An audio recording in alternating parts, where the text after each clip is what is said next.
நமஸ்காரம் நண்பர்களே. நாம் இன்றைக்கி ஒரு டிஃப்ரெண்ட்டான ஒரு விஷயம் ட்ரை பண்ணலான்னு பார்த்தேன். அதாவது இது ஏற்கனவே நாம் இன்றைக்கி அம்பத்தூரில் ஒரு ட்ரைனேஜ் கெனால் இஷ்யூ பற்றி பேசியிருப்போம். ஓகேங்களா? அது ஏன் இன்னும் ஆக்ஷன் எடுக்காமல் இருக்கிறாங்க, ministry of environmental and forest plus Tamil Nadu pollution control board 2 பேர்கிட்டையும் அதுக்கு நிர்வாகம் இருக்குது. ஆனால் அதுக்கு இன்னும் ஆக்ஷன் எடுக்கலை அப்படிங்கிறதுக்கு ஒரு இஷ்யூ பேசியிருப்போம். ஸோ இப்போ இந்த இஷ்யூவை ஒரு பொலிட்டிக்கலாக போயிடுச்சுன்னு வச்சுக்கோங்களேன். ஒரு பொலிட்டிக்கல் லெவலில் போயிடுச்சு, அரசியலில் போயிட்டு ஒரு பெரிய அரசியல் பிரச்சனையாக ஆகிடுச்சு. மக்களும் ரொம்ப கோவப்படுறாங்க அப்படிங்கிற மாதிரி ஒரு சூழ்நிலையை நம்ம உருவாக்கிட்டோம். ஓகேங்களா? அப்படின்னு ஒரு அண்டர்ஸ்டாண்டிங்கில் வச்சுக்கோங்க. அப்போ மக்கள் ரொம்ப கோவப்பட்டாங்க. அப்போ இத்தனை நாளாக நாங்கள் சாக்கடையிலேருந்து அந்த இது வழியாக வாழ்ந்துக்கிட்டு இருக்கிறோம். சுதந்திரம் கிடச்சி இது 80 அதாவது ஒரு 100 வருஷத்துக்கு மேலே ஆகுது, 80-90 வருஷம் ஆகுது. இன்னும் எங்களுக்கு நீங்கள் சரியான ஃபெசிலிட்டிஸ் சென்னைக்கு கொடுக்கல. சுதந்திரம் கிடைத்த புதுசில் நதிநீர் எல்லாம் சுத்தமாக தானே இருந்தது. நீங்கள் காலப்போக்கில் நீங்கள் அதில் கவனம் எடுத்துருக்கணும்ல. நிறைய சிவில் இன்ஜினியர்ஸ் இருந்தாங்க. எல்லாருமே இதுக்கெலாம் அவங்க அரசாணைகள்லாம் பிறப்பிச்சுட்டு தானே போனாங்க. அதனால் அரசாங்க அதிகாரிகள் தான் தப்பு பண்ணிட்டாங்க அப்படின்னு சொல்லிட்டு சென்னை மக்கள் எல்லாருக்கும் கோவம். எல்லோரும் கடகடன்னு ஓடி போயிட்டு பெருமாள் கிட்ட, வைகுண்டத்தில் பெருமாள் கிட்ட போய் கம்ப்ளைண்ட் பண்ணலான்னு போகிறாங்க. ஓகேங்களா? அப்போ இந்த கான்செப்டை நம்ம இப்போ ஒரு மோனோ ஆக்டிங்காக நான் பண்ண போகிறேன். ஓகேங்களா? அப்போ என்ன பிரச்சனை ஆகுது, எப்படி முடியுதுன்னு சொல்லிட்டு. ஓகேங்களா? இது நம்ம மோனோ ஆக்டிங்கோடைய ட்ராமா மாதிரி பண்ணுறோம். மோனோ ஆக்டிங்னால் ஒரே நபர் தான் இருப்பார். அவர் பல கேரக்டர்ஸ் பண்ணி காமிப்பார் அப்படிங்கிற மாதிரி ஒரு பெர்ஃபார்மன்ஸு. நான் ஸ்கூல் லெவலில் பண்ணது. ரொம்ப வருஷம் கழித்து அதை நான் இப்போ ட்ரை பண்ணலாம் அப்படின்னு சொல்லிட்டு இந்த வீடியோ நீங்கள் கண்டினியூஸாக பார்க்கணுன்னு நான் கேட்டுக்கிறேன். ஸோ இப்போ மோனோ ஆக்டிங் ஸ்டார்ட் ஆகுது. சுச்சுவேஷன் அதுதான். இப்போ மோனோ ஆக்டிங் ஸ்டார்ட் ஆகுது. ஓகேங்களா?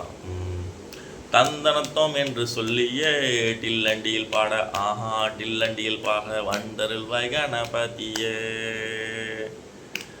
மக்களெல்லாம் இது மாதிரி எம்ஓஎஃப் காரணங்களும் நம்ம டிஎன்பிஎஸ்சிபி காரணங்களும் சரியாக வேலை செய்யலைன்னு வைகுண்டத்துக்கு போய் பெருமாள் கிட்ட கேட்குறா. பெருமாளே என்னது இது, நாங்கள் டேக்ஸு கட்டுறோம், எல்லாருமே ஒழுங்காக டேக்ஸு கட்டுறோம், ஆனாலும் அதில் தான் சம்பளம் வாங்கி சாப்பிட்றா இந்த எம்ஓஎஃப் அரசு அதிகாரிகளும் டிஎன்பிஎஸ்சிபி அரசு அதிகாரிகளும். ஏன் கவர்மெண்ட் அரசியல்வாதிங்க கூட வேறு 5 வருஷத்துக்கு ஒரு தடவை மாறுற அரசியல்வாதிகளும் கூட நாங்கள் கட்டுற டேக்ஸில் தானே வாங்கி சாப்பிட்றா. ஆனால் அப்படியெல்லாம் வாங்கி சாப்பிட்டுவிட்டு இப்போ என்ன பண்ணியிருக்கா, ஆக்ஷனும் எடுக்கலை. ஆக்ஷன் எடுக்கிறதுக்காக மனு போட்ட டில்லண்டி சம்பவக்காரனுடைய மனுவையும் நிலுவையில் வச்சாங்களோ இல்லை கிழிச்சு போட்டாங்களோ, என்ன ஆச்சுன்னே தெரியலையே. இப்போ என்ன பண்ணுறது, நீங்கள் இதுக்கு யாருக்காவது தண்டனையை கொடுத்தே ஆகணும் அப்படின்றாங்க. அப்போது பெருமாள் பக்கத்தில் நாரதர் உட்காந்துட்டுருக்காரு. அவரும் பார்க்குறாரு. ஆஹா, பெருமாள் கிட்ட வந்துட்டேலா, சரி அப்போ அவர் ஏதாவது தண்டனை கொடுப்பாரே அப்படின்னு சொல்லிட்டு நாரதர் யோசிச்சுட்டு இருக்கிறார். நல்ல ஒரு பஞ்சாயத்து மாட்டிக்கிச்சுரா, இன்றைக்கி நமக்கு ஒரு என்டர்டெயின்மெண்ட் இருக்குது அப்படின்னு சொல்லிட்டு நாரதருக்கு ஒரே குஷி. அப்படியே பார்த்துக்கிட்டு இருக்கிறாரு. சரி இன்னும் பெருமாள் என்ன சொல்கிறாரு அப்படின்னு பார்க்கலான்னு சொல்லிட்டு. அப்போது நாராயணன் என்ன பண்ணுறாரு, சரி ஓகே கூப்பிடுங்கப்பா, அந்த எம்ஓஎஃப்ஓடைய சீஃபையும் டிஎன்பிசிபி சீஃபையும் கூப்பிடுங்க அப்படின்றாரு. சரி நான் அவங்களும் வராங்க. வந்த பிறகு இப்படி என்ன பெருமாள் எப்படி எதனால் இந்த மாதிரி நிலுவையில் இருக்குது அப்படின்றாங்க. அப்போ 2 பேருமே ஒட்டுக்காக சொல்கிறாங்க, ஐயா நாங்கள் மட்டுமா தப்பு செய்தோம், அரசியல்வாதிகள் எங்களை சுதந்திரமாக செயல்பட விடவில்லை, நாங்கள் ஏதோ சிறுவ லஞ்சம் பெற்றுக்கொண்டு ஊழல் செய்து கொண்டு சின்ன டோக்கன் லெவல் திருடர்கள் நாங்கள் கடமையை அவர்கள் எங்களுக்கு ப்ராஜெக்ட் கொடுத்திருந்தால் நாங்கள் செய்திருப்போம், ப்ராஜெக்டே கொடுக்கவில்லையே அப்படின்னு சொல்கிறாங்க. ப்ராஜெக்ட் கொடுக்காதது அவர்கள் தப்பு தான், ஆட்சிக்காரர்களுடைய தப்பு தான் அப்படின்னு சொல்லிட்டாரு. அப்போ சரி இப்போ பெருமாளுக்கு இன்னும் குழப்பமாயிடுத்து. ஓகே சரி சித்திரகுப்தனையும் வா, அவனுங்க கிட்ட கணக்கு இருக்கும்ல, கர்ம கணக்கு, யார் எங்கெங்கே மிஸ் பண்ணாங்கன்னு சொல்லிட்டு நம்ம டீட்டெயில்டாக எடுப்போம் அப்படின்னு சொல்லிட்டு யமலோகத்துலேருந்து சித்திரகுப்தனையும் கூப்பிடுறாரு. அவங்களும் வந்துடுறாங்க. வந்த பிறகு பார்க்குறாங்க பெருமாள் கேட்குறாரு, சொல்லுங்கோ, நான் யாரையும் வந்து இதில் குத்த சொல்ல மாட்டேன், உங்ககிட்ட தான் கர்ம கணக்கெல்லாம் கரெக்டாக இருக்கும், ஓகேங்களா, இது எந்த எண்டில் மிஸ்டேக் ஆகிருக்குன்னு சித்திரகுப்தனும் விசித்திரகுப்தனும் கொஞ்சம் அனலைஸ் பண்ணி சொல்லுங்க பார்க்கலாம் அப்படிங்கிறாரு. அதுக்கு வந்து விசித்திரகுப்தன் என்ன பண்ணுறாரு, சரி ஐயா, போன ஆட்சி வந்து திமுக காரனுங்க ஆட்சி, ஸோ திமுக காரங்க கிட்ட கேட்டிங்கன்னா அவங்க சேஃப்டிக்கு தான் சொல்லுவா, அதனால் நம்ம செத்து போன உயிரோடு இருக்கிற அதிமுக காரங்கிட்ட கேட்டிங்கன்னா ஒரே குஷி ஆகிடுவாங்க, ஆமாம் திமுக காரன் தான் செஞ்சான், திமுக காரன் தான் செஞ்சான்னு சொல்லிட்டு. அதனால் அது வந்து நேர்மையான விசாரணையாக இருக்காது அப்படிங்கிறது இந்த விசித்திரகுப்தனுடைய பாயிண்ட் அப்படிங்கிறாரு விசித்திரகுப்தன். சொல்லிவிட்டு இப்படியே பார்க்குறாரு, சித்திரகுப்தன் பார்க்குறாரு, டேய் நல்லா போட்டு கொடுக்குறியாடா, சூப்பர்ரா அப்படின்னு பார்க்குறாரு. இப்போ இந்த விசித்திரகுப்தன் எப்போவுமே கொஞ்சம் விசித்திரமாக தான் சிந்திப்பான். அப்போ சொன்னதுக்கு சரி ஓகே, அப்போ என்ன பண்ணலாம் அப்படின்ட்டு பெருமாள் கேட்குறாரு. செத்துப்போன அதிமுக காரங்க அவளுடைய ஆன்மாவை வரைச்சி கேட்போம் ஐயா, அவங்கெல்லாம் இங்கே தானே இருப்பாங்க, சொர்க்கத்துலேயோ நரகத்துலையோ, கூப்பிட்டு கேட்போம், அவங்க சொல்லுவாங்க கரெக்டான டேட்டா அவங்களுடைய டேட்டாவை வச்சுக்கிட்டு நம்ம டெசிஷன் எடுப்போம் அப்படிங்கிறாரு. சரி கூப்பிட்டுட்டு வாப்பா அப்படின்ன பிறகு செத்துப்போன அதிமுக காரங்களுடைய ஆன்மாவெல்லாம் வர வைக்கிறாங்க. அப்போ அவங்க வந்து ஒன்றுக்க சேர்ந்து ஆமாம் ஐயா, இந்த திமுக காரங்கெல்லாம் வந்து ப்ராஜெக்ட் பேப்பரை வந்து சரியாக வந்து பார்க்காம விட்டுட்டானுவோ, அது வந்து செக்ரட்டரியேட்டுக்கு போச்சு, ஆனால் வந்து அது வந்து ப்ராஜெக்டாக ஃபார்மே ஆகலை, கட்சி வரலாம், அது வந்து பட்ஜி பேப்பராக தான் இருந்தது அப்படின்றாங்க. உடனே அங்கே வந்து ஒரே குழப்பமாகி போச்சு. அப்போ வந்து நடிகர் சந்தானம் வராரு, வந்துட்டு டேய் என்னடா சொல்கிறீங்க, 80 ஆண்டுங்களாக வந்து நீங்களும் வந்து ஆண்டுக்கிட்டு இருக்கிறீங்க, திமுக காரணம் தான் மாறி மாறி ஆடுறீங்க, அது நான் எல்லா பழையும் தூக்கி உதயநிதி டீம் மேலேயே போடுறீங்க, அப்புறம் நீங்களாம் என்னடா பண்ணிக்கிட்டு இருந்தீங்க,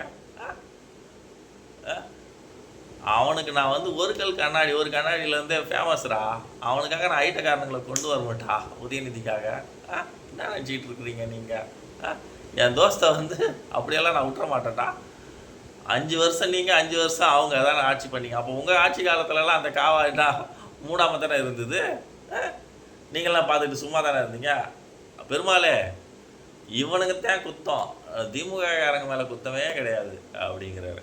அப்போது பெருமாளுக்கு இன்னும் ஆடடே இதுவும் ஒரு வேலிட் பாயிண்ட், சந்தானம் கரெக்டாக பேசுகிறாப்லையே, இது ஒரு வேலிட் பாயிண்ட், இது ஒரு நல்ல டிஎம்கேக்கு நல்ல லாயராக இருப்பாப்புல அப்படிங்கிறாரு பெருமாள். சரி, இப்போது வந்து விஜயகாந்தோடைய ஆன்மா அங்கே சுற்றிக்கிட்டு இருக்குது, நிறைய வாதிக்கிட்டு இருக்குது, ரைட்டு, இவருக்கு கொஞ்சம் ஏதோ பேசணும்னு தோன்றது, சரி அவர் உள்ளே வர்றாரு, ஆன்மா உள்ளே வருது அங்கே. யோ, நான் நல்லா இருக்கும்போது எந்த கட்சிக்காரனாவது என்னை நல்லது செய்ய விட்டீங்களா, இப்போ பாருங்கள் எவனோ ஒரு டில்லண்டி சம்பவக்காரனா, அவன் சின்ன சின்ன பிரச்சனையை அங்கங்கே கொளுத்தி போடுறான், நீங்கள் அதை தீர்த்து வைக்க முடியலையே. இப்போது எனக்கு சிரிப்பு தான் வருது, நான் சௌந்தர்யா கூட போய் பாடணும், எல்லன்டி தை மாதம் அது டில்லண்டி இப்போத்தான்னு டூயட் பாடணும்னு எனக்கு ஆசையாக இருக்குடா அப்படின்றாரு விஜயகாந்தோடைய ஆன்மா. அதுக்கு விசித்திரகுப்தம் பார்க்குறாரு, டேய் யோ ரொம்ப நக்கல்யா அவனுக்கு, இந்த நிலைமையிலையும் பொண்டாட்டி கூட டூயட் பாடணும்னு தோணலை பாரு உனக்கு, சூப்பர் ஃபிகரு சௌந்தர்யாவுடைய ஆன்மாவோட இங்கே வந்து எல்லன்டி தை மாதம் அது டில்லண்டி இப்போத்தான்னு சௌந்தர்யா கேட்குதா அவனுக்கு, இதோ இதையும் என் கர்ம கணக்கில் எழுதிக்கிறேன் இரு, இதுக்கு உனக்கு அப்டேட்டட் தந்திரன் உண்டு அப்படின்றாரு. அப்போ அப்படின்னு சொல்லிட்டு எங்கிட்டாரு விஜயகாந்தோடைய ஆன்மா.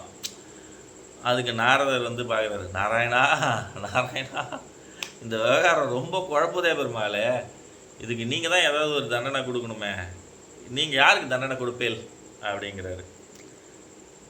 நாரதர் பார்க்குறாரு, இந்த கர்மாவுக்கு வந்து ஒருத்தர் மேலே தூக்கி எல்லா பழியும் போட முடியாது நாரதா, இது குரூப்பாக வந்து யாருக்கோ பிரியுது, அதனால் என்ன பண்ணலாம் அப்படின்னு யோசிக்கிறாரு. யோசிச்சவர் வந்து ஆமாம் இதில் வந்து பார்த்திங்கன்னா என்ன நம்ம யோசிச்சா பார்க்கா, இந்த எம்ஓஎஃப் காரங்க டிஎன்பிசிபி காரங்கள்ல அதிமுக காரங்க மட்டும் இல்லை, அந்த கவர்மெண்ட் எம்ப்ளாயிஸ்குள்ளே இருக்கேன் பிஜேபி காரனும் இருக்கான், காங்கிரஸ் காரனும் இருக்கான்.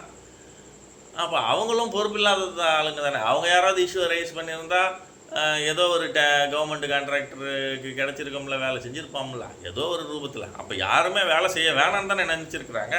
அப்புறம் எப்படி நீ திமுக மேலேயும் அதிமுக மேலேயும் பழைய தூக்கி போடுவேன்? அங்கேயே அதே ஆஃபீஸுங்களுக்குள்ளார இவங்க ஆளுங்களும் தானே வேலை செஞ்சுக்கிட்டு இருக்கிறாங்க அப்படின்றாரு நாராயணன் பெருமாள். நாரதர் வந்து, பின்பு இதற்கு என்னதான் ஐயா வழி சொல்லுங்கள் நாராயணா அப்படிங்கிறாரு. ஓ நாரதா, இவர்கள் எல்லாருமே இப்போது பொறுப்பு எடுத்துக்கொண்டு சண்டை சச்சரவு இல்லாமல் இந்த ப்ராஜெக்டை வந்து ஊர் கூடி ஒன்றா தேர் இழுத்தா தான் இந்த ப்ராஜெக்டை வந்து முடிக்க முடியும். ஒன்று இல்லைன்னா மீனும் அதே கர்ம சுழற்சி நாத்தத்திலே தான் உழவிக்கிட்டு இருக்கணும் மக்கள். ஸோ இந்த பொறுப்பை நீங்கள் நிறைவேற்றலைன்னா அந்த கர்மாவை நீங்கள் நாத்தத்தை சகிச்சுக்கிட்டு தான் வாழ்ந்தாகணும். ஓகேங்களா? வேறு வழி இல்லை. ஓகேவா? அப்போ பொறுப்பு உன்னுடையது. அந்த பொறுப்பை மக்கள் நீங்களே தான் நிறைவேற்றிக்கணும். யாரையும் நம்பி பிரயோஜனம் இல்லை. ஓகேவா? அதனால் நீ ஒன்று இந்த சாக்கடையை கட்டி முடி, இல்லை அந்த கர்மாவிலே சிக்கிக்கிட்டு இரு. இதுதான் நான் வந்து கொடுக்குற தீர்ப்பு அப்படிங்கிறாரு நாராயணன். அப்போ வந்து நாரதர் பார்க்குறாரு, எம்பெருமானே அருமையான விளக்கம். ஆம், அவரவர் கர்மாவிற்கு அவரே பொறுப்பு. சிறந்த ஞானம் அளித்தீர்கள் என்றார். ஓகேங்களா? இப்படி இந்த முடியுது இந்த கதை. சரி, ஓகே. உங்களுக்கு இந்த மோனோ ஆக்டிங் பிடிச்சிருக்கோன்னு நினைக்கிறேன். அந்த சின்ன வயசில் இருந்த அளவுக்கு இப்போ பர்ஃபார்மன்ஸ்லாம் குறைஞ்சி போச்சு. இருந்தாலும் தவறுகள் இருந்தால் மன்னிக்கவும், அவனே இவனேன்னு பேசியிருந்தாலும் மன்னிக்கவும். Just for fun. உங்களுக்கு இந்த வீடியோ பிடிச்சிருந்தால் லைக் பண்ணுங்கள், ஷேர் பண்ணுங்கள், என் சேனலை சப்ஸ்கிரைப் பண்ணுங்கள். நன்றி.